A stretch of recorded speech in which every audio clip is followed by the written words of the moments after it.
একজনকে মেরে ফেলছে, আরেকজনকে ছেড়ে দিছে। মারার পর বলে এই যে দেখো আমি মৃত্যু দিলাম, ছেড়ে দেওয়ার পর বলে এই যে দেখো আমি জীবন দিলাম। কি ইন্টারন্যাশনাল পদ্ধতির জীবন মৃত্যু! হ্যাঁ, দুইজনে ধরে আনছে, একটাকে হত্যা করছে আর একটাকে ছেড়ে দিছে। হত্যা করার পর বলে দেখো জীবন দিলাম, মৃত্যু দিলাম, জীবন দিলাম কিভাবে, আর একটাকে ছেড়ে দিছে। এইটা ছেড়ে দেওয়ার পর বলছে আমি তাকে জীবন দিলাম। আপনারা বলেন এটা কি জীবন মৃত্যু? ইব্রাহিম নবী চিন্তা করলেন এরে এমন এক কথা বলে আটকাইতে হবে যেই কথার পরে আর ঝগড়া করবে না। قال إبراهيم فإن الله يأتي بالشمس من المشرق فأتي بها من المغرب। ইব্রাহিম নবী বললেন আমার রব আল্লাহ প্রতিদিন সূর্য পূর্ব দিক থেকে উঠায়, তুমি পশ্চিম দিক থেকে উঠায় দাও। তুমিও তো রব, তোমার দাবি অনুযায়ী। নাউজুবিল্লাহ। ফাবুহিতাল্লাযী কাফার, আল্লাহ তাআলা বলেন যে ঝগড়া করছে নমরুদ কাফের, ধরাশয়ী হয়ে গেল, ঝগড়ায় হেরে গেল। মুফাসসিরিনে কেরাম বলেন নমরুদ পাল্টা বলতে পারতো ইব্রাহিম আমি সূর্য পশ্চিম দিক থেকে উঠাতে পারবো না, তোমার রব আল্লাহ প্রতিদিন পূর্ব দিক থেকে সূর্য উঠায়, আমি তো পারবো না। তুমি তোমার রব আল্লাহকে বলো সূর্যটা যেন পশ্চিম দিক থেকে উঠায় দেখা দেয়।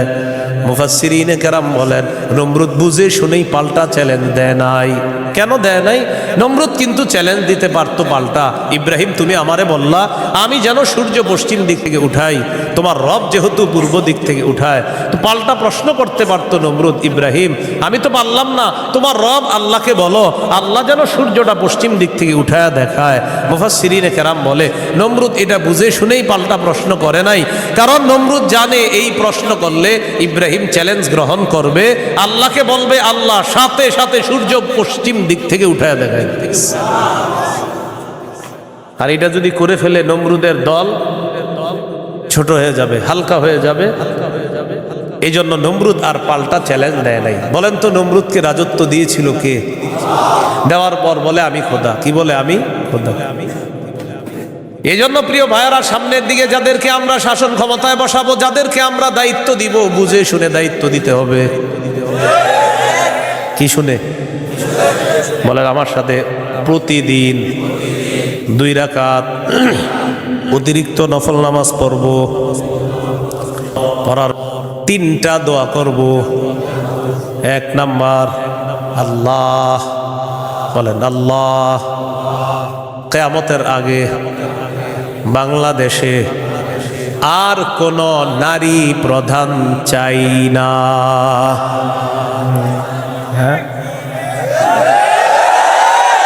কি প্রধান চাই না? সবাই জোরে বলেন কেন? আরো জোরে বলেন, আরো জোরে, আরো জোরে। قال رسول الله صلى الله عليه وسلم لا يفلح قوم ولوا امرهم امرأتان। নবীজি বলেন ওই জাতি কিছুতেই কখনোই সফল হবে না যেই জাতি তাদের নেতৃত্বে কোনো নারীকে বসায়া দেয়। আপনি বুঝেন আর না বুঝেন আমার নবীর কথা সঠিক। তো এই জন্য এই একটা বিষয় দোয়া করবেন। 2 নাম্বার দোয়া বলেন আল্লাহ মরার আগে বাংলাদেশে শরিয়া আইন দেখে যেতে চাই। কি আইন? দেয়ালে দেয়ালে লিখে দিবেন শরিয়া আইন চায় না তারা। বলেন কোন না কোন অপরাধে অপরাধী যারা, বলেন আমার সাথে শরিয়া আইন চায় না তারা, কোন না কোন অপরাধে অপরাধী যারা। চোর শরিয়া আইন চাইবে না, হাত কাটা যাবে।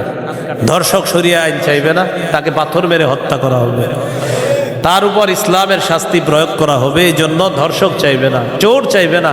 আমাদের দেশে যদি আসলে শরিয়া আইন চালু হয়, বিগত দিনের শুধু চুরির বিচার করতে করতে সুপ্রিম কোর্ট হাইকোর্টের বিচারপতিরা ক্লান্ত হয়ে যাবে। শুধু চুরির বিচার হলে, কিসের বিচার? এটা 2 নাম্বার দোয়া করবেন। 3 নাম্বার দোয়া বলেন আল্লাহ আমাদের দেশে এমন একজন শাসক দিয়ে দেন যেই শাসক মৌলিক 4টি কাজ করবে।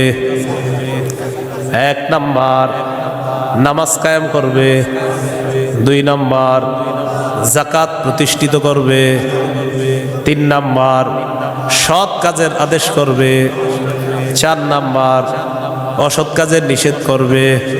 সবাই বলেন দলিল, বলেন দলিল। সূরা হজ 41 নম্বর আয়াত।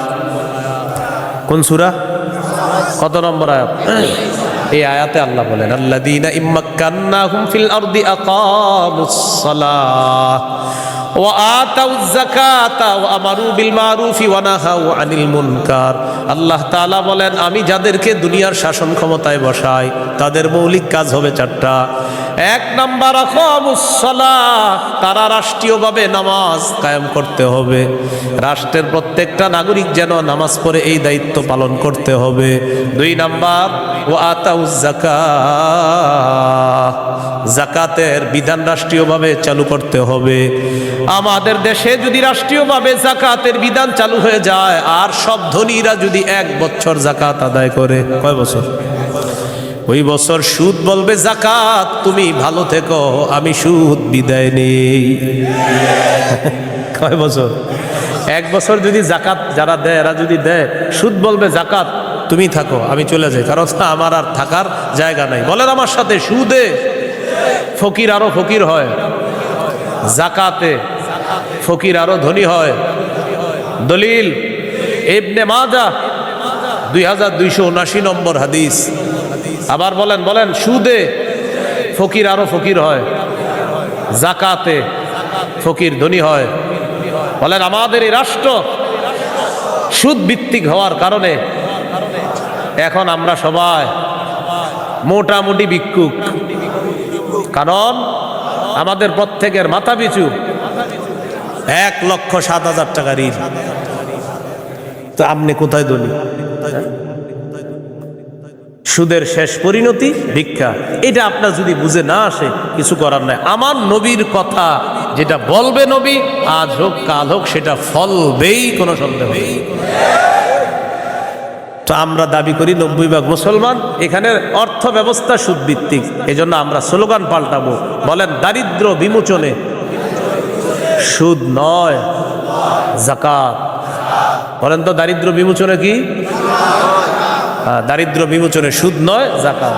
এগুলা দেয়ালে লিখে দিবেন যে দারিদ্র বিমোচনে সুদ নয় যাকাত। লিখে দিবেন দারিদ্র বিমোচনে সুদ নয় যাকাত। লিখবেন সুদে ফকির আরো ফকির হয়, যাকাতে ফকির আরো ধনী হয়। নমরুদকে রাজত্ব দিছে আল্লাহ তাআলা, সে এখন বলে আমি খোদা। বলেন নাউজুবিল্লাহ। বলেন জীবন মৃত্যু কে দেয়?